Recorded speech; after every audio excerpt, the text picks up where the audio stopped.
Yes सरकार, माहौल और आ रहा है अब चैप्टर नंबर 8। सुनना बच्चों ध्यान से, प्लेस ऑफ सप्लाई। जी हाँ, आईजीएसटी एक्ट चैप्टर नंबर 8। सुना बड़े ध्यान से। सेक्शन नंबर 1, ये एक्ट कब आया, किस दिन से एप्लीकेबल होगा, वो एक्ट का नाम आईजीएसटी होगा सब। सेक्शन नंबर 2 में डेफिनेशन दे रखी है। सेक्शन नंबर 3 और 4 एडमिनिस्ट्रेशन वाले हैं, ऑफिसर्स के लिए। सेक्शन 5 लेवी वाला सेक्शन है जो हमने चैप्टर 2 के टाइम पढ़ा बेटा। सेक्शन 6 पावर टू ग्रांट एग्जीम्पशन है जो चैप्टर नंबर 9 के टाइम पढ़ेंगे हम। सेक्शन नंबर 7 से बात शुरू हो रही है। सेक्शन नंबर 7 ने डिफाइन किया इंटर स्टेट सप्लाई को। सब सेक्शन 1 कहता है कि supply of goods inter state कब कहलाएगी, जब सप्लायर का लोकेशन और प्लेस ऑफ सप्लाई दो अलग अलग स्टेट है, दो अलग अलग यूनियन टेरिटरी है, या एक स्टेट और एक यूनियन टेरिटरी, तो वो क्या होगा, supply in the course of inter state trade और कॉमर्स गुड्स के केस में। सब सेक्शन 2 कहता है कि अगर आपने कोई गुड्स इंडिया में इंपोर्ट कर ली पर कस्टम क्लियरेंस नहीं कराया, मतलब कस्टम बोर्ड वेयर हाउस में गुड्स है और अगर आपने किसी को सप्लाई किया वहां पर, तो वो क्या कहलाएगा, इंटर स्टेट सप्लाई कहलाएगा। वैसे उस पर जीएसटी लेवी नहीं होता, शेड्यूल 3 में कवर कर दिया उस ट्रांजेक्शन को, इसलिए बेटा। देन सब सेक्शन 3 कहता है क्या, सर्विसेज के केस में सेम प्रोविजन जो सब सेक्शन 1 में था कि सप्लायर का लोकेशन और प्लेस ऑफ सप्लाई दो अलग अलग स्टेट है, दो अलग अलग यूनियन टेरिटरी है, या एक स्टेट और एक यूनियन टेरिटरी है, तो वो क्या होगा, इंटर स्टेट सप्लाई होगा। सब सेक्शन 4 बोलता है import of services inter state supply कहलाएगा। Sub section 5 supply of goods और सर्विस और both in the taxable territory. सुनो बच्चों ध्यान से, सॉरी वापस से। Sub section 5 supply of goods और सर्विस और बोथ, जहां पर उसमें 3 पॉइंट है, जहां पर supplier is located in taxable territory and place of supply is outside India, interstate. Second, supply of goods और सर्विस और बोथ टू और by a unit of SEZ और a developer of SEZ, inter state supply. And third साहब, supply of goods और service और both in the taxable territory, जो inter state में cover नहीं हो रहा है, जो ऊपर हमने पढ़े पॉइंट, जो इंट्रा स्टेट में भी कवर नहीं है, वो इंटर स्टेट सप्लाई कहलाएगा अगर कोई transaction supply in the taxable territory है तो बेटा। Clear, done. सर उसका एग्जांपल है फॉरेन टूरिस्ट को अगर आपने गुड्स बेचा तो वो क्या कहलाएगा, inter state supply. Okay sir, intra state supply section number 8 कहता है क्या, सप्लाई ऑफ गुड्स जहाँ पे सप्लायर का लोकेशन और place of supply same state है या सेम यूनियन टेरिटरी, तो वो इंटर स्टेट सप्लाई कहलाएगा। क्लियर। पर सर इसके एक्सेप्शन 3, फर्स्ट अगर आपने सप्लाई टू या बाय यूनिट ऑफ एसईजेड या डेवलपर ऑफ एसईजेड है तो वो इंटर स्टेट कहलाएगा, भले सेम स्टेट में तो भी बेटा। सेकंड, फॉरेन टूरिस्ट को अगर आपने कोई गुड्स सप्लाई किया तो वो भी क्या कहलाएगा, इंटर स्टेट, भले सेम स्टेट में सप्लाई किया। थर्ड, अगर आपने कस्टम बोर्ड वेयर हाउस में गुड्स को सेल कर दिया, गुड्स इंपोर्टेड टू इंडिया जिसको आपने बेच दिया before getting it clear from the customs station, तो ऐसे केस में वो इंटर कहलाएगा, भले ही सप्लायर, रेसिपिएंट और वेयर हाउस दोनों सब कुछ एक ही स्टेट में तो भी इंटर कहलाएगा। देन सब सेक्शन 2 सर्विसेज के लिए जहां सप्लायर का लोकेशन और place of supply of services same state में सेम यूनियन टेरिटरी में, वो क्या कहलाएगा, intra state supply of service कहलाएगा। पर उसका एक एक्सेप्शन है, सप्लाई टू और by a unit of SEZ और अ डेवलपर ऑफ एसईजेड वाला पॉइंट बेटा। माहौल सर फिर एक्सप्लेनेशन देके बोला है क्या कि अगर मेरा एक ब्रांच महाराष्ट्र में एक ब्रांच राजस्थान में, दोनों डिस्टिंक्ट पर्सन कहलाएंगे बेटा, हाँ है ना। सर मेरा एक ब्रांच इंडिया में है एक ब्रांच आउट ऑफ इंडिया है, दोनों अगेन क्या कहलाएंगे, एस्टेब्लिशमेंट ऑफ डिफरेंट पर्सन कहलाएंगे। सर देन कहलाएगा, देन अगर मेरा सेम स्टेट में दो अलग अलग रजिस्ट्रेशन नंबर है तो भी क्या कहलाएगा, डिस्टिंक्ट पर्सन कहलाएगा बेटा। ओके सरकार, सेक्शन नंबर 9 कहता है मालिक क्या याद है वो नरीमन, अरे मरीन ड्राइव से आपने समंदर की तरफ देखा तो दूर लाल लाइट दिखेगी पानी के बीच में, वहाँ अपना ऑफिस है। सर अब वो ऑफिस पे आपने सर्विसेज दी या वो मेरा सर सप्लायर का लोकेशन है बेटा, तो ऐसे केस में वो कौन से स्टेट में क्या माना जाएगा, तो नियरेस्ट बेस लाइन जिस कोस्टल स्टेट या यूनियन टेरिटरी में आती है ये माना जाएगा कि वो प्लेस उस स्टेट में है, या प्लेस ऑफ सप्लाई वहाँ पे था तो मानेंगे उस स्टेट में प्लेस ऑफ सप्लाई जो नियरेस्ट बेस लाइन थी बेटा जिस स्टेट में। ओके सेक्शन नंबर 10 सुनो बच्चों, प्लेस ऑफ सप्लाई शुरू हो रहा है अब, place of supply of goods section number 10 सब सेक्शन 1 कहता है सर उसमें clause number A B C D, clause number A कहता है जहां पर movement of the goods involve होता है, place of supply of goods other than import of goods and other than export of goods. I repeat, place of supply of goods other than export of goods and import of goods shall be determined as under clause number A कहता है where the transaction involves movement of the goods, तो ऐसे case में जहां पे movement of the goods terminate होता है for delivery to the recipient वो होगा प्लेस ऑफ सप्लाई। सर भले ही मूवमेंट सप्लायर ने कराया है रेसिपेंट ने कराया उसे कोई कंसर्न नहीं है। क्लोज में भी बोलता है bill to shift model, bill to shift model के केस में अगर आपने थर्ड पार्टी को गुड्स डिलीवर कर दिया सर रेसिपेंट के कहने पर, तो ऐसे केस में रेसिपेंट का जो प्रिंसिपल प्लेस ऑफ बिजनेस होगा वही प्लेस ऑफ सप्लाई होगा। क्लियर। थर्ड बोलता है क्या क्लोज नंबर सी, जहां पर movement of the goods involve नहीं होता है वहां पे जिस प्लेस में मैंने गुड्स अवेलेबल करवाया है बायर को रेसिपेंट को वो प्लेस क्या हो जाएगा, place of supply. Close number D बोलता है जहां पर मेरे को किसी गुड्स का इंस्टॉलेशन करना है इरेक्शन करना है एट अ साइट, तो जिस साइट पर जिस प्लेस में मैंने इंस्टॉलेशन इरेक्शन किया है वही क्या, और इंस्टॉल करके ही मेरा सप्लाई कंप्लीट होगा, तो जहां मैंने इंस्टॉल किया वही क्या होगा, place of supply. And last बोलता है क्या, ऑन बोर्ड अगर मैंने गुड्स बेचे, ऑन बोर्ड मैंने फ्लाइट में, ट्रेन में या वेसल वगैरह पे ऑन बोर्ड मैंने अगर कोई गुड्स सप्लाई किया है, तो फर्स्ट जहां से गुड्स को मैंने सर, तो ऐसे केस में प्लेस सप्लाई क्या होगा, जहां से goods were taken on board वो प्लेस क्या हो जाएगा, प्लेस सप्लाई, भले रास्ते में कहीं सेल हुआ उससे कंसर्न नहीं है। सब सेक्शन 2 कहता है क्या, गवर्नमेंट को पावर है कि अगर कभी डिस्प्यूट होता है तो place of supply shall be determined as be prescribed, और रूल्स बनाने की पावर यहाँ से दे रखे, पर एट प्रेजेंट कोई भी झगड़ा नहीं हुआ, कोई रूल नहीं दे रखे इसके लिए। ओके, सेक्शन 11 बोलता है क्या, place of supply in case of export of goods and import of goods. Export of goods के केस में place of supply shall B outside India, and import of goods के केस में place of supply shall B location of the recipient. Okay, location of the importer बेटा। Okay बच्चों, sir सुनने ध्यान से, किसी भी गुड्स को एक्सपोर्ट ऑफ गुड्स कब कहेंगे, taking goods from India to a place outside India. And किसी भी गुड्स को इंपोर्ट ऑफ गुड्स कब कहेंगे, bringing goods into India from a place outside India, तो इंपोर्ट ऑफ गुड्स कहलाएगा बेटा। अच्छा ध्यान देना बेटा, मैंने सिंगापुर से गुड्स परचेज किया और जापान बेच दिया without bringing goods into India at all, तो ऐसे केस में न वो एक्सपोर्ट है न वो इंपोर्ट है, और सर टेक्निकली ये इंटर स्टेट सप्लाई के स्कोप में आ रहा था, इसलिए इसको शेड्यूल 3 ऑफ द CGST में कवर करके बोल दिया, इस पे कोई GST लेवी नहीं होगा। ओके, ये प्लेस सप्लाई ऑफ गुड्स खत्म होता है। अब sir section number 12, section number 13 services के place of supply. Section number 12 बोलता है जहां पे सप्लायर का लोकेशन और प्लेस और रेसिपिएंट का लोकेशन दोनों इंडिया है, दोनों टैक्सेबल टेरिटरी के बेटा, सप्लायर और रेसिपिएंट दोनों, तो सेक्शन नंबर 12 से प्लेस ऑफ सप्लाई डिटरमाइन होगा। सुनना बच्चों ध्यान से, क्या कहता है section number 12। Section number 12 sub section 1 बोलता है कि place of supply shall be determined using this section where location of the supplier of service and location of recipient of service is in India. Clear, तो connect किया इसने, सब section 2 से main बात शुरू होती है। सब सेक्शन 2 बोलता है क्या, if the recipient of service is registered in India, तो ऐसे केस में location of the recipient shell be the place of supply, और अगर रेसिपिएंट रजिस्टर्ड नहीं है तो उसका एड्रेस ऑन रिकॉर्ड अगर है तो वो प्लेस ऑफ सप्लाई होगा, और अगर रेसिपिएंट का रजिस्टर्ड भी नहीं है, उसका एड्रेस ऑन रिकॉर्ड भी नहीं है, तो फिर ऐसे केस में क्या करेंगे, सप्लायर का लोकेशन क्या हो जाएगा बच्चों, प्लेस ऑफ सप्लाई। ओके, सब सेक्शन 3 कहता है क्या, परफॉर्मेंस बेस्ड सर्विसेज, जहां सर्विसेज परफॉर्म करी हुई क्या हो जाएगा, प्लेस ऑफ सप्लाई। यहाँ 2 कैटेगरी ऑफ सर्विस आती है बेटा। फर्स्ट में पहले बोल रहा हूं, where the supplier of service needs physical presence of the person to supply services. अरे हाँ है ना, समझ रहे हो मेरी बात सर, रेस्टोरेंट सर्विस होगी, आप पता नहीं क्या समझ रहे हो, यस सही समझ रहे हो, हेल्थ सर्विसेज, कॉस्मेटिक और beauty treatment services, massage services के केस में where services are actually perform that location shall be the place of supply. अरे हाँ है ना बच्चों, अरे सर जल्दबाजी में मिक्स कर गया, जल्दबाजी में मिक्स कर गया, वापस बोलता हूं मैं सर, वो सेक्शन नंबर 13 का सब सेक्शन 3 बोल गया, सेक्शन नंबर 12 सब सेक्शन 3 बोलता हूं वापस बेटा। Sir section number 12 sub section 2 हमने पढ़ लिया, section number 12 sub section 3, section number 12 sub section 3 is regarding immovable property. सरकार सुनिएगा ध्यान से, services in relation to immovable property, भले वो कंस्ट्रक्शन हो, वर्क्स कॉन्ट्रैक्ट हो, कोऑर्डिनेशन काम हो, या renting of immovable property service हो, या सर एजेंट वाली सर्विस हो, रियल एस्टेट एजेंट हो, साहब होटल अकोमोडेशन सर्विसेज हो, हाउस बोट की सर्विसेज हो, या इनसे रिलेटेड कोई भी एंसिलरी सर्विसेज हो, इन आर्किटेक्ट इंटीरियर डेकोरेटर सब कुछ आ गया इसमें, इन सब के केस में प्लेस ऑफ सप्लाई क्या होगा, जहां पे इमूवेबल प्रॉपर्टी इज लोकेटेड और intended to be located is the place of supply. और अगर immovable property is located outside India, तो ऐसे केस में रेसिपिएंट का location shall be the place of supply. और हाँ, अगर immovable property is located in more than one state और यूनियन टेरिटरी, तो प्रोपोर्शनेट टू ईच स्टेट और union territory having regard to valuation mechanism shall be the place of supply. पर अगर contract में valuation mechanism नहीं define किया, तो ऐसे केस में रूल नंबर 4 ने डिफाइन किया कि वैल्यू की ऐसे केस में प्लेस ऑफ सप्लाई कौन सा स्टेट होगा।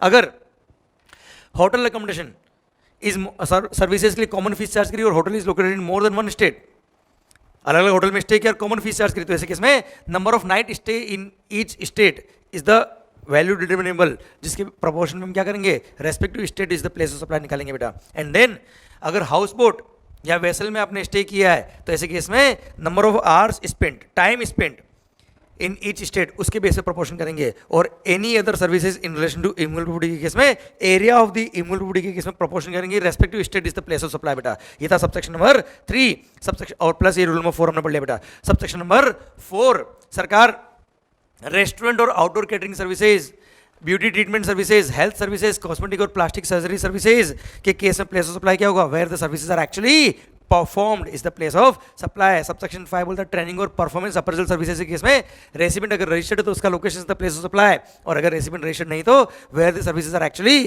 Performed is the place of supply. Subsection 6 बोलता है क्या, अगर आपने किसी इवेंट में एडमिशन लेने के लिए कोई टिकट खरीदा बेटा, या उससे रिलेटेड कोई भी एंसिलरी सर्विसेज है, जैसे एजेंट हो गए टिकट के bookmystore.com, तो ऐसे केस में प्लेस ऑफ सप्लाई क्या होगा, where the event is actually held, जहाँ पे इवेंट होने वाला है या हो रहा है, is the place of supply. Sir subsection number 7 बोलता है अगर किसी इवेंट से रिलेटेड आपने कोई ऑर्गेनाइजिंग द इवेंट से रिलेटेड सर्विस दी, बेटा आपने इवेंट को ऑर्गेनाइज कराया, भले साइंटिफिक इवेंट हो, एजुकेशनल हो या बिजनेस एग्जीबिशन हो, कुछ भी हो सर, आपने ऑर्गेनाइज किया है, इवेंट मैनेजमेंट कंपनी हो आप, या उसको स्पॉन्सरशिप की सर्विसेज दी है या इनसे रिलेटेड कोई भी एंसिलरी सर्विस दी, तो ऐसे केस में अगर रेसिपिएंट रजिस्टर्ड है तो उसका location is the place of supply, recipient registered नहीं तो जहां इवेंट हो रहा है या होने वाला है वो प्लेस ऑफ सप्लाई हो जाएगा। पर अगर इवेंट आउट ऑफ इंडिया हो रहा है तो रेसिपिएंट का location shell be the place of supply, और अगर इवेंट मोर देन वन स्टेट में हो रहा है या मोर देन वन स्टेट और more than one union territory में हो रहा है तो ऐसे केस में रेस्पेक्टिव स्टेट और union territory proportionate to the valuation shall be the place of supply, और वैल्यूएशन मैकेनिज्म अगर कॉन्ट्रैक्ट में डिफाइन नहीं किया तो जनरली एक्सेप्टेड अकाउंटिंग प्रिंसिपल के हिसाब से वैल्यूएशन निकालेंगे और रेस्पेक्टिव स्टेट और union territory will be the place of supply. पर हाँ, इन सब की बात आएगी नहीं अगर रेसिपिएंट क्या है, रजिस्टर्ड है। रेसिपिएंट अगर रजिस्टर्ड है तो रेसिपिएंट का लोकेशन क्या होता है बच्चों, place of supply. Section number 12 subsection 8 बोलता है ट्रांसपोर्ट ऑफ गुड्स की services, transport of goods including mail और कुरियर सर्विसेज के केस में प्लेस ऑफ सप्लाई क्या होगा, अगर रेसिपिएंट रजिस्टर्ड है तो उसका location is the place of supply, और अगर रेसिपिएंट रजिस्टर्ड नहीं तो जहां से गुड्स उठाया है, where the goods are handed over to the transporter, that location is the place of supply। और अगर destination goods is outside India तो अगर गुड्स का बाहर ले रहे हो तो outside India is the place of supply, destination goods will be the place of supply. बेटा हाँ है ना, अगर आउट ऑफ इंडिया ले जा रहे हो तो, अदरवाइज जहाँ से गुड्स उठाया है वो प्लेस ऑफ सप्लाई हो जाएगा।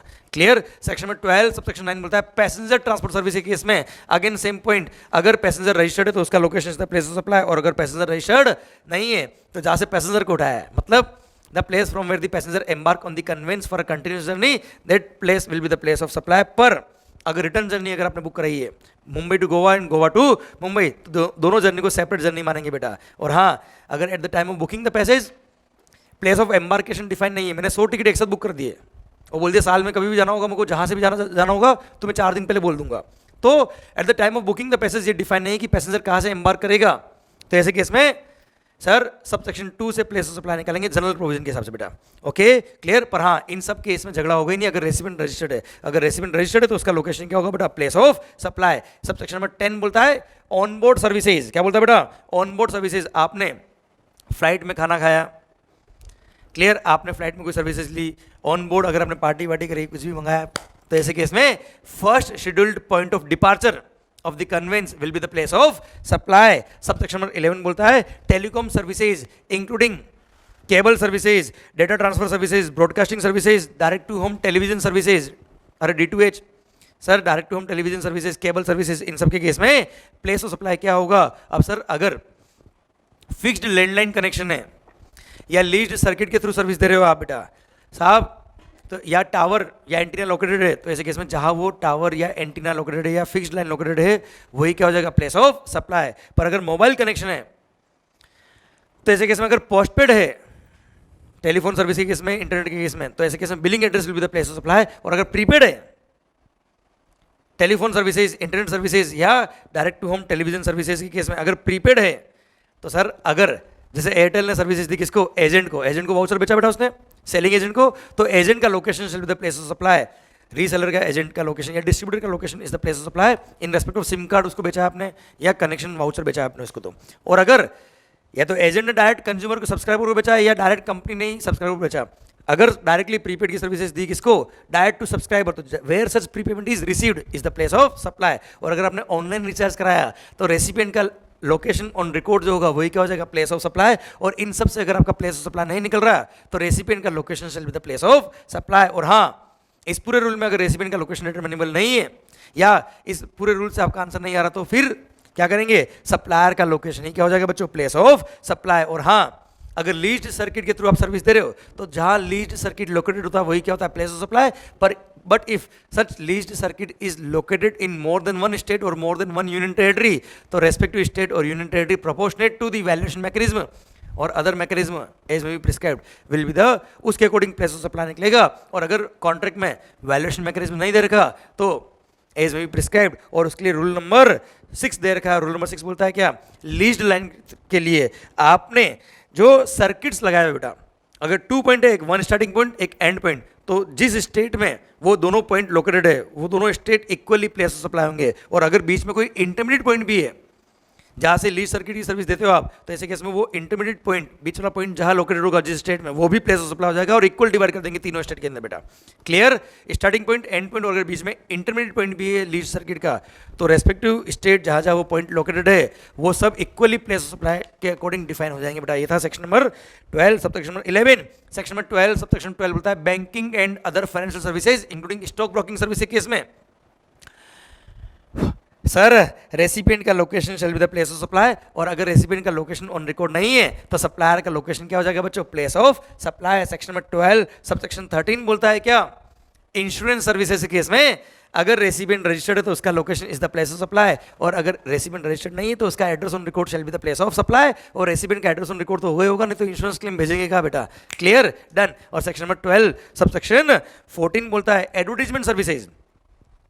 Advertisement services provided to central government, state government, union territory या कोई स्टेटरी बॉडी को अगर आपने सर्विसेज दी है in respect of any advertisement to be disseminated in any state और यूनियन टेरिटरी, तो सर जिस स्टेट में या यूनियन टेरिटरी में वो एडवर्टीजमेंट डिसेमिनेट हो रहा है वो respective state is the place of supply, और मोर देन वन स्टेट में हो रहा है तो respective state according to the valuation mechanism will be the proportionately the place of supply. ये आपका सेक्शन नंबर 12 खत्म होता है। अब सेक्शन नंबर 13 सब सेक्शन 1 बोलता है जहां पे सप्लायर का लोकेशन और रेसिपिएंट का लोकेशन दोनों में से एक क्या है? टैक्सेबल टेरिटरी और एक क्या है? Non taxable territory. तो place of supply will be determine using this section. और सब सेक्शन 2 बोलता है क्या? रेसिपिएंट का लोकेशन।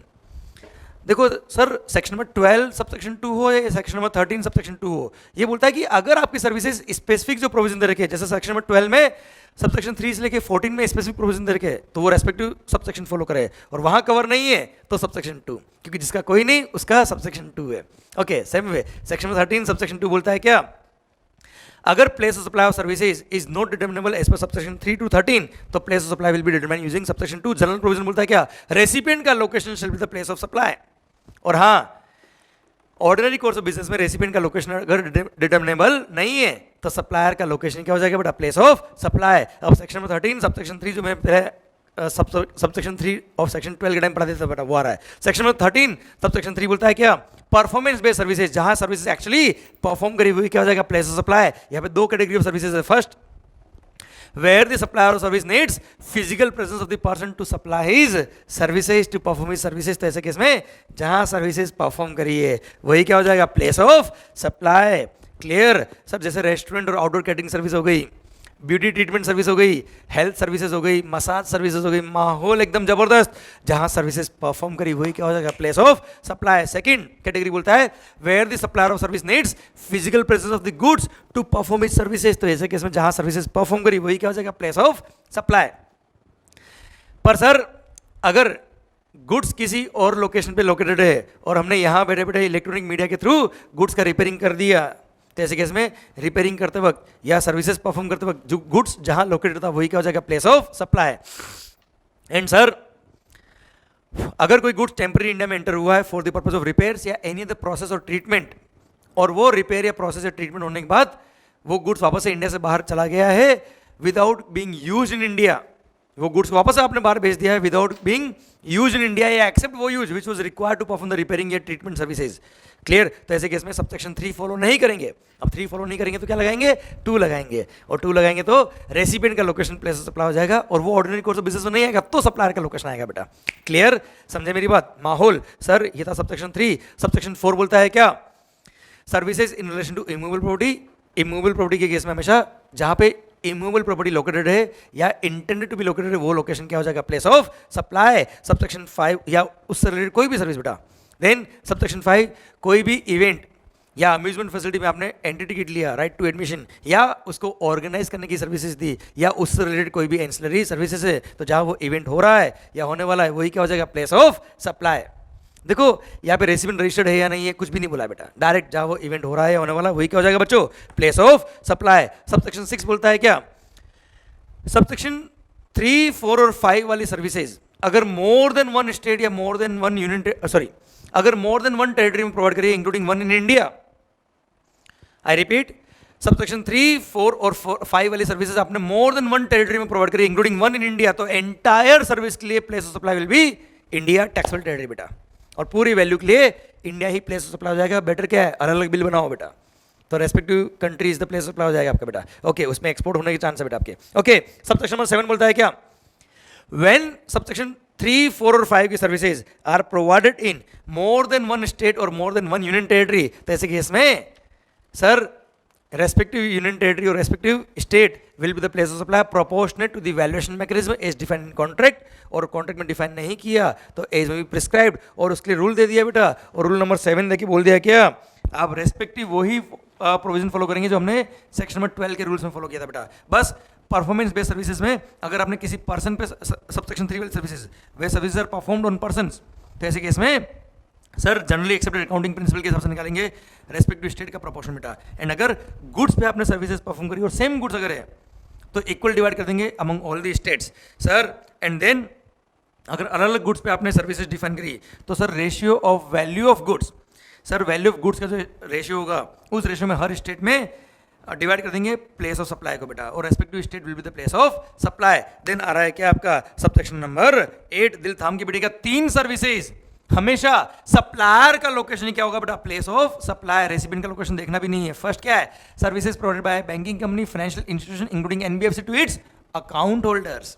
सेकंड, इंटरमीडिएट सर्विसेज, भले वो इंटरमीडिएट गुड्स हो या इंटरमीडिएट ऑफ सर्विसेज हो, सर दोनों के केस में रेसिपिएंट का लोकेशन देखना ही नहीं, सप्लायर जो एजेंट है उसका location is the place of supply. और third sir services by way of hiring of means of transport other than vessel और एयरक्राफ्ट इंक्लूडिंग यॉट, याच बोल दो योट बोल दो sir, up to period of 1 month, up to period of 1 month अगर आपने दिया है कोई भी मीन्स ऑफ ट्रांसपोर्ट हायरिंग पे दिया है अदर देन एयरक्राफ्ट और वेसल इंक्लूडिंग यॉट, तो ऐसे केस में रेसिपिएंट का लोकेशन देखना भी नहीं है, सप्लायर का location shall be the place of supply. Sir ये था सबसेक्शन नंबर 8। सबसेक्शन नंबर 9 बोलता है in case of transport of good services other than mail और कुरियर सर्विस के केस में destination of goods will be the place of supply. क्या बोला बेटा, destination of the goods will be the place of supply.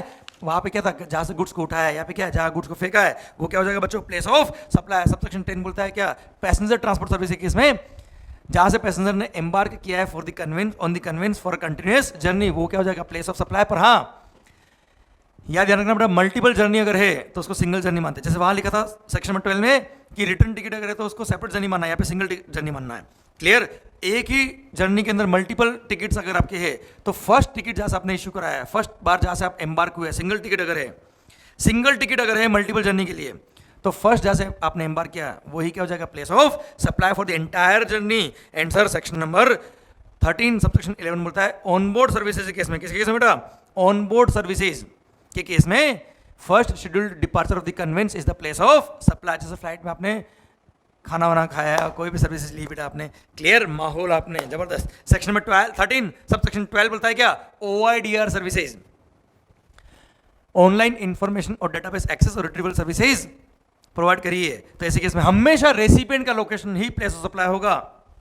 और ordinary course of business में recipient का location नहीं यार तो निकाल लेना बेटा। वहाँ 7 फैक्टर दिए, इन 7 फैक्टर में कोई भी 2 फैक्टर पूरे हो गए तो मान लेंगे रेसिपिएंट इंडिया का है बेटा। क्या क्या 7 फैक्टर, फर्स्ट IP एड्रेस, अरे हाँ है ना बच्चों, सर IP एड्रेस हो गया, जिस सिम कार्ड से उसने इंटरनेट कनेक्ट किया वो सिम कार्ड कहाँ से इशू हुआ बेटा, वो अगर इंडिया से इशू हुआ। देन वाईफाई कनेक्शन है तो वाईफाई कनेक्शन लैंडलाइन कनेक्शन कहाँ का, इंडिया का होना चाहिए बेटा, क्लियर, तो इंडिया मान लेंगे सब। देन जिस बैंक से उसने पेमेंट किया वो बैंक इंडिया में लोकेटेड है, अगर उसने किसी कार्ड से पेमेंट किया तो कार्ड इंडिया का है बेटा, इंडिया से कार्ड इशू हुआ पेमेंट कार्ड बेटा। देन सर उसने जब लॉगिन किया होगा तब एड्रेस जो दिया वो इंडिया का दिया, बिलिंग एड्रेस जो दिया वो इंडिया का दिया, इन 7 में से कोई भी 2 कंडीशन पूरी होती है तो ऐसे केस में ये मान लेंगे हमेशा रेसिपिएंट इंडिया में लोकेटेड बेटा। क्लियर, ये सेक्शन नंबर 13 सबसेक्शन 12 खत्म हो गया। Section number 13 subsection 13 last subsection of section number 13, यहाँ गवर्नमेंट को पावर दिया कि साहब अगर गवर्नमेंट को लगता है कि किसी पर्टिकुलर केस में डबल टैक्सेशन हो रहा है या किसी पर्टिकुलर केस में टैक्स लग ही नहीं रहा है, तो ऐसे केस में गवर्नमेंट चाहे तो उस पर्टिकुलर ट्रांजैक्शन के लिए प्लेस ऑफ सप्लाई डिफाइन कर सकती है और प्लेस ऑफ सप्लाई डिफाइन करके बोल देगी कि इस केस में प्लेस ऑफ सप्लाई यही रहेगा।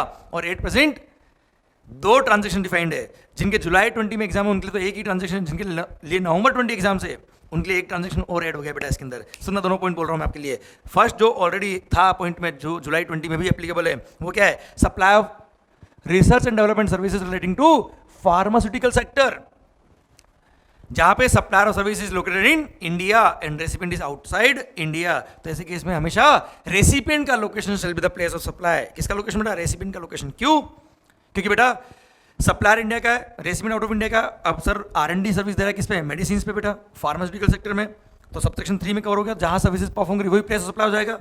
तो यार यहाँ पे तो टैक्स लग जाएगा बच्चों, वो एक्सपोर्ट में कवर नहीं हो पाएगा। तो इसलिए गवर्नमेंट ने प्रमोट करने के लिए इंडस्ट्री क्या बोल दिया, रेसिपिएंट का location shall be the place of supply. R&D services in relation to pharmaceutical sector, जहां पे सप्लायर ऑफ सर्विस इंडिया का है, रेसिपिएंट आउट ऑफ इंडिया का, तो location of recipient is the place of supply. पर condition क्या है, आपने जो सर्विसेज दी है as per terms of contract दी है, और सर एक्सपोर्ट ऑफ सर्विस की अदर कंडीशन सारी फुलफिल हो रखी है आपकी बेटा।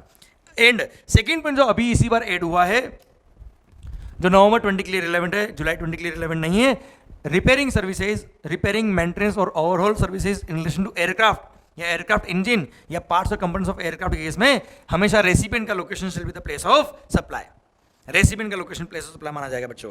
क्लियर, ये था सेक्शन नंबर 13, पूरा खत्म होता है। अब भारत माता की जय। I hope you good the entire point. अब एक दो सर्कुलर की बात और कर लेता हूं बेटा मैं। अंतरिक्ष कॉर्पोरेशन इंडिया लिमिटेड के केस में सर, अभी अंतरिक्ष कॉर्पोरेशन इंडिया लिमिटेड क्या करता है, सैटेलाइट लॉन्च सर्विस देता है बेटा। अब सैटेलाइट लॉन्च सर्विस क्या है, ट्रांसपोर्ट ऑफ गुड्स सर्विस, क्योंकि सैटेलाइट को लॉन्च कर रहा है, भेज रहा है कहीं और। तो सर ऐसे केस में सर वो ट्रांसपोर्ट ऑफ गुड्स में कवर होगा। अब अगर रेसिपिएंट ऑफ सर्विस, देखो अंतरिक्ष कॉर्पोरेशन लिमिटेड तो इंडिया का बेटा, अब जिसने सर्विस ली है रेसिपिएंट भी इंडिया का है, सेक्शन में 12 लगेगा बेटा। और अगर उसने सैटेलाइट लॉन्चिंग सर्विसेज ली है तो sir since satellite out of India दायरे लॉन्च हो गई बेटा, तो जब भी goods are sent out of India तो destination goods that is out of India is the place of supply बेटा। मतलब सप्लायर इंडिया का, रेसिपिएंट भी इंडिया का, प्लेस सप्लाई आउटसाइड इंडिया हो गया, इंटरस्टेट सप्लाई आईजीएसटी लग जाएगा बेटा। और अगर recipient of service out of India का बेटा, ये आउट ऑफ इंडिया के किसी पर्सन ने इंडियन ये जो अंतरिक्ष कॉर्पोरेशन लिमिटेड उसको बोला कि साहब हमारी सैटेलाइट आपको लॉन्च करना है और लॉन्चिंग सर्विसेज दी हमारी इंडिया की कंपनी ने, तो ऐसे केस में रेसिपिएंट आउट ऑफ इंडिया बेटा, सप्लायर इंडिया का, सेक्शन में 13 लगेगा। सब सेक्शन में 9 बोलता है कि ट्रांसपोर्ट गुड्स के केस में destination of goods is the place supply, जो आउटसाइड इंडिया है। और ऐसे केस में outside India is the place supply, supplier India का, रेसिपिएंट आउट ऑफ इंडिया का, प्लेस सप्लाई भी आउट ऑफ इंडिया का, पेमेंट अगर फॉरेन करेंसी में आ रहा है। क्लियर, एंड अगर दोनों पर्सन सेम पर्सन की अलग अलग ब्रांच नहीं तो वो एक्सपोर्ट ऑफ सर्विस में कवर हो जाएगा और बेनिफिट यहाँ पे मिल जाएगा एक्सपोर्ट का बेटा। बोलो भारत माता की जय। सर देना था क्या, एक और पॉइंट, एक और सर्कुलर बेटा। अच्छा मान लो मेरे को यूएसए की किसी कंपनी ने सर्विस का कॉन्ट्रैक्ट दिया, एक मान लो 10 करोड़ का बेटा। अब मैंने वो काम आउटसोर्स कर दिया जापान की किसी कंपनी को, और जापान की कंपनी को बोला क्या, एक काम करो आप डायरेक्ट सर्विस दो अमेरिका वाली कंपनी को, और अमेरिकन कंपनी को मैंने बोला कि जापान वाले को 6 करोड़ दे देना और रिमेनिंग 4 करोड़ मेरे को देना। 10 करोड़ फीस था, मुझे 6 करोड़ पे करने थे जापान वाले को और 4 करोड़ पे करने, और 4 करोड़ मेरे पास रह जाता बेटा। 10 करोड़ मिलता अमेरिका वाले से, 6 करोड़ देता किसको, जापान वाले को। मैंने अमेरिका वाले को बोल दिया डायरेक्ट एक काम कर 6 करोड़ पे कर दो जापान वाले को और 4 करोड़ दे दो मेरे को बेटा। ऐसे केस में sir for the purpose of export of service एक कंडीशन है कि कन्वर्टेबल फॉरेन एक्सचेंज इंडिया में आना चाहिए बेटा। अब मैंने जो सर्विस दी वो अमेरिका वाले को दी बेटा थ्रू जापान वाला बेटा, तो सप्लायर इंडिया का, रेसिपिएंट अमेरिका वाला, प्लेस सप्लाई भी अमेरिका हो गया बेटा, एक्सपोर्ट में कवर है, पर पेमेंट फॉरेन एक्सचेंज में आना चाहिए ना बेटा यार। तो पेमेंट तो आया 4 करोड़ बेटा। तो सर्कुलर देखिए डिपार्टमेंट बोला है कि नहीं ऐसा आरबीआई ने अलाउ किया हुआ है कि पेमेंट अगर डायरेक्ट इंडिया में नहीं है और आपने डायरेक्ट थर्ड पार्टी को पे करवा दिया तो कोई दिक्कत वाली बात नहीं है, हमें मान लेंगे कि इंडिया में पेमेंट आ गया है और ऐसे केस में पूरा 10 करोड़ का सर्विस मैंने एक्सपोर्ट किया है माना जाएगा। और सेकंड थिंग 6 करोड़ की सर्विस दी किसने, जापान वाले ने मेरे को बेटा, तो उसको इंपोर्ट और सर्विस में अगर कवर होता तो वो इंपोर्ट और सर्विस में आ जाएगा और ऐसे केस में रिवर्स आज में 6 करोड़ में मेरे को टैक्स पे करना पड़ेगा, पर उसका मेरे को आईटीसी मिल जाएगा बेटा। क्लियर, और 10 करोड़ पूरा एक्सपोर्ट कराएगा बच्चों। Clear, done. डाउट ये था कि क्या केवल 4 करोड़ ही एक्सपोर्ट में आएगा या पूरा 10 करोड़ एक्सपोर्ट में जाएगा, तो पूरा 10 करोड़ एक्सपोर्ट में चला जाएगा, भले पेमेंट डायरेक्ट आपने जापान वाले को दिलवा दिया बेटा। क्लियर, माहौल सरकार देन आया एक और सर्कुलर बेटा कि जो ये पोर्ट अथॉरिटी होती है बेटा, ये पोर्ट अथॉरिटी क्या करती है बच्चों, ये कार्गो हैंडलिंग सर्विस देती है बेटा। सर पोर्ट सर्विसेज देती है सारी सर। अब ये पोर्ट अथॉरिटीज जब भी वैगन आता है, वेसल आता है बाहर से, लोडिंग अनलोडिंग सर्विस हो गई, वहाँ पे सर उसको अनलोड कराने की सर्विस होगी बेटा, उसको वहाँ पे पार्किंग की सर्विस होगी बच्चों। तो ये सब जो कार्गो हैंडलिंग सर्विसेज वगैरह हो गई, इसलिए प्लेस ऑफ सप्लाई क्या होगा, तो सर्कुलर ने क्लेरिफाई किया कि ये services are not in relation to immovable property. यहाँ पे जनरल प्रोविजन जो सेक्शन नंबर 12 सबसेक्शन 2 का है वो लगेगा सर, या फिर सेक्शन नंबर 13 सबसेक्शन 2 अगर एक पर्सन आउट ऑफ इंडिया का है तो सेक्शन नंबर 13 2 लगेगा, मतलब जनरल प्रोविजन लगेंगे। इमूवेबल प्रॉपर्टी वाले सर्विस के प्रोविजन यहाँ पे नहीं लगेंगे क्योंकि that is not in relation to immovable property, कोई रेंट पे नहीं दिया प्रेस बेटा। सेकेंड, अगर कोई डायमंड वगैरह इंडिया में टेम्परेरी इंपोर्ट हुआ है और उसकी कटिंग पॉलिशिंग आप कर रहे हो बेटा, तो ऐसे केस में सप्लायर ऑफ सर्विस इंडिया का है, रेसिपिएंट आउट ऑफ इंडिया का है, टेम्परेरी गुड्स इंडिया में आया है बेटा, तो सर गुड्स पे आप रिपेयरिंग परफॉर्म करो तो सेक्शन नंबर 13 सबसेक्शन 3 में जाएंगे, पर वो गुड्स पे रिपेयरिंग या ट्रीटमेंट या प्रोसेस करके आप गुड्स को वापस से बाहर भेज देंगे बेटा, तो वो सबसेक्शन 2 में कवर हो जाएगा। और सबसेक्शन 2 बोलता है कि रेसिपिएंट का लोकेशन, और अगर अदर फैक्टर ऑफ एक्सपोर्ट और सर्विस पूरा हो गया तो एक्सपोर्ट के बेनिफिट यहाँ पे मिल जाएंगे बेटा। Clear, done. सर एक और सर्कुलर था, इंफॉर्मेशन टेक्नोलॉजी इनेबल्ड सर्विसेज, ये सर्कुलर विड्रॉ हो चुका है बेटा। तो मेरे को नहीं लगता कि जुलाई 20 वाले एग्जाम में भी ये रिलेवेंट होगा, एग्जाम में नहीं पूछेंगे, मेरे को ज़्यादा लगता है बेटा। इंफॉर्मेशन टेक्नोलॉजी इनेबल्ड सर्विसेज के केस में सर्कुलर विड्रॉ हो चुका है बच्चों। क्लियर, जो सर्कुलर नंबर था आपका सर्कुलर नंबर 107/26/2019 डेटेड 18 जुलाई 2019 बेटा। ओके, सरकार नेक्स्ट आता है क्या, place supply in case of software design services relating to electronics, semiconductor और डिजाइन मैन्युफैक्चरिंग इंडस्ट्री बेटा। सुनना बच्चों, अब सॉफ्टवेयर या डिजाइन सर्विसेज होती है, इसके लिए क्या होता है, आउट ऑफ इंडिया से जो रेसिपिएंट ऑफ सर्विस है वो इंडिया में एक सैंपल भेजता है जिसको बोलते हैं प्रोटोटाइप। उस प्रोटोटाइप के बेस पे हम क्या करते हैं, नए सॉफ्टवेयर बनाते हैं या उसी में कुछ इंप्रूवमेंट करते हैं। तो क्या मैं किसी गुड्स पे परफॉर्म कर रहा हूँ क्या, नहीं, मैं नया सॉफ्टवेयर डिजाइन कर रहा हूँ, इसलिए ये सेक्शन 13 सबसेक्शन 3 में नहीं आएगा। सेक्शन 13(3) क्या बोलता है, अगर मुझे किसी गुड्स का physical presence required to perform my services, उसमें कवर नहीं होगा। ये जनरल सेक्शन जो सेक्शन 13 सबसेक्शन 2 है उसमें कवर होगा। ये सर्कुलर ने क्लेरिफाई किया, भले ही टेस्टिंग किट बाहर से आ रहे हैं, भले ही प्रोटोटाइप बाहर से आ रहा है, पर उस पर मैं परफॉर्म नहीं कर रहा हूँ बेटा, मैं नया सॉफ्टवेयर बना रहा हूँ, नई डिजाइन ले रहा हूँ बेटा मैं। क्लियर, सेक्शन 13 सबसेक्शन 2 लगेगा बच्चों यहाँ पे। इसी के साथ section 13 plus all related provisions plus all related circular खत्म होता है। अब आइए सेक्शन 14 भाइयों, ऑनलाइन इंफॉर्मेशन और डेटाबेस एक्सेस और retrieval services. Out of India से आपने इंडिया में ली है, और अगर रेसिपिएंट जीएसटी में रजिस्टर्ड है तो रेसिपिएंट टैक्स पे करेगा अंडर रिवर्स चार्ज मैकेनिज्म। पर अगर रेसिपिएंट जीएसटी में रजिस्टर्ड नहीं है, उसको बोलते हैं क्या, नॉन टैक्सेबल ऑनलाइन रेसिपिएंट। तो ऐसे केस में सप्लायर जो आउट ऑफ इंडिया की वेबसाइट है वही टैक्स पे करेगा, और हाँ वही टैक्स पे करेगा, और वो ही टैक्स पे करेगा। मतलब वहाँ पे भी 3 पॉइंट जैसे ईसीओ में थे बेटा, वैसा पॉइंट 95 में जो थे बेटा। मतलब अगर उस OIDR सर्विस प्रोवाइडर का जैसे netflix.com का इंडिया में फिजिकल प्रेजेंस है तो वही टैक्स पे करेगा, इंडिया में फिजिकल प्रेजेंस नहीं है तो उसका रिप्रेजेंटेटिव ऑफिस जो होगा इंडिया में वो टैक्स पे करेगा। न फिजिकल प्रेजेंस है न रिप्रेजेंटेटिव ऑफिस है तो he will have to appoint a person in India who will pay tax on their behalf. क्योंकि netflix.com से जो आपने वीडियो सब्सक्राइब की है, आप एंड कंज्यूमर हो, आप जीएसटी में रजिस्टर्ड नहीं हो, आपसे टैक्स रिकवरी ना हो पाएगा बेटा। क्लियर, इसलिए वही टैक्स पे करेगा बच्चों। Clear, done. पर ऐसे केस में इस सेक्शन ने पावर दिया कि उनके लिए सिंप्लीफाइड प्रोसीजर ऑफ रजिस्ट्रेशन रखेंगे, simplified process of payment of tax रखेंगे, सिंप्लीफाइड प्रोसीजर ऑफ रिटर्न रखेंगे बेटा। पर एक बात और आती है इसके अंदर बेटा कि सर सप्लायर लायबल है। कौन लायबल बेटा इसमें, सप्लायर ऑफ सर्विस जो आउट ऑफ इंडिया की वेबसाइट है वो लायबल बेटा। पर मान लो आपने बीच में एक इंटरमीडिएट था, उसके थ्रू वो सर्विसेज आपने ली बेटा। जैसे आपने facebook.com, आपको वीडियो का लिंक मिला कहाँ से, facebook.com से बेटा। आपने facebook.com पे गए, facebook.com से आपने लिंक लिया और लिंक डायरेक्ट नेटफ्लिक्स पे ले गया आपको बेटा। तो एक्चुअली सर्विस कौन दे रहा है, नेटफ्लिक्स। पर मैं जो 4 कंडीशंस बोल रहा हूँ for the purpose of GST, ये चारों कंडीशन अगर पूरी होगी तो मानेंगे कि netflix.com सप्लायर है। पर ये चारों कंडीशन क्यूमुलेटिवली अगर पूरी नहीं होगी तो ये मान लेंगे कि इंटरमीडिएट जो बीच में था facebook.com वो सप्लायर ऑफ सर्विस है, और सारे प्रोविजन ऑफ द एक्ट उस फेसबुक पे लग जाएंगे बेटा। अभी चारों कंडीशन कौन कौन सी, फर्स्ट सप्लायर जो netflix.com है और कंज्यूमर जिसने वीडियो देखे बेटा, सब्सक्राइब किए, इन दोनों के बीच में जो टर्म्स ऑफ एग्रीमेंट फाइनलाइज हुई उसमें facebook.com का इंटरमीडिएट का कोई रोल नहीं है। सेकंड, रेसिपिएंट ने जो पेमेंट किया वो डायरेक्ट सप्लायर के अकाउंट में गया है, फेसबुक के अकाउंट में नहीं गया है, इंटरमीडिएट के अकाउंट में नहीं गया है।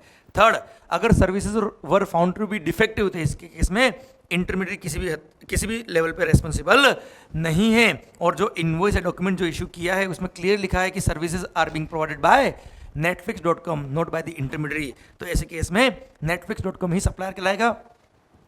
पर अगर ये चारों कंडीशन पूरी नहीं होती है तो इंडिया में जीएसटी पे करने के लिए लायबल हो जाएगा वो इंटरमीडिएट, क्योंकि वो इंटरमीडिएट को मान लेंगे कि वो सप्लायर और सर्विस है बेटा।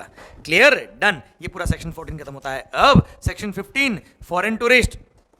अरे सेक्शन 15 फॉरेन टूरिस्ट याद है क्या बेटा, अगर आपने कोई भी गुड्स फॉरेन टूरिस्ट को बेचा है और वो फॉरेन टूरिस्ट वो गुड्स इंडिया से बाहर लेके जाता है, तो पहली बात तो जब फॉरेन टूरिस्ट को आप गुड्स बेचेंगे तो वो इंटरसेट सप्लाई ऑफ गुड्स है, उस पर आईजीएसटी चार्ज करेंगे। और वो फॉरेन टूरिस्ट जब वो गुड्स लेके बाहर जाएगा इंडिया से, तब उस गुड्स पे जो आईजीएसटी पे किया उसको क्या मिल जाएगा, रिफंड मिल जाएगा। इस पर सेक्शन में 15। आइए सेक्शन में 16 zero rated supply of goods. Sir zero rated supply of goods, zero rated supply of goods और सर्विस में 2 ट्रांजेक्शन आते हैं, एक तो एक्सपोर्ट ऑफ गुड्स और सर्विस और both. Second, supply to a unit और developer of special economic zone. आपने इनको सप्लाई किया तो वो भी जीरो रेटेड सप्लाई में आएगा। अच्छा, zero rated supply of goods और सर्विस और बोथ में 2 ऑप्शन है, या तो आप बॉन्ड या एलयूडी साइन करिए तो ऐसे केस में आपको सेल पे कोई टैक्स पे करने की जरूरत नहीं है। पर अगर आपने बॉन्ड या एलयूडी साइन नहीं किया तो इंटरस्टेट सप्लाई होता है ये ट्रांजेक्शन, इसलिए आपको आईजीएसटी पे करना पड़ेगा। पर चिंता मत करना, ये जो सेल पे आप आईजीएसटी पे करेंगे उसका आपको क्या मिल जाएगा, रिफंड मिल जाएगा इस पर सेक्शन नंबर 54। और हाँ, अगर आपने सेल करने से पहले मतलब जीरो रेट सप्लाई करने से पहले बॉन्ड या एलयूडी साइन कर दिया तो ऐसे केस में आपको टैक्स पे करने की जरूरत नहीं सेल पर परचेज में जो टैक्स पे किया उसका आपको आईटीसी मिल जाएगा। भले ही जीरो रेट सप्लाई करने वाला गुड्स एग्जम्प्ट या टैक्सेबल, उससे फर्क नहीं पड़ता। आई रिपीट, आपने जो गुड्स एक्सपोर्ट किया है या एसजेड को सप्लाई किया वो भले ही टैक्सेबल हो या एग्जम्प्ट गुड्स हो, अगर आपने बॉन्ड या एलयूडी साइन किया कोई टैक्स पे नहीं करना, फिर भी आपको सारा आईटीसी मिल जाएगा। और आईटीसी यूज आ जाए तो वो ठीक है, नहीं यूज आएगा तो इन टर्म्स ऑफ सेक्शन 54 सब सेक्शन 3 आपको रिफंड मिल जाएगा बेटा। बोलो बोलो भारत माता की जय। ये सेक्शन नंबर 16 खत्म होता है। अब section number 17 government fund transfer कैसे करेगी वो दिया हुआ है सर।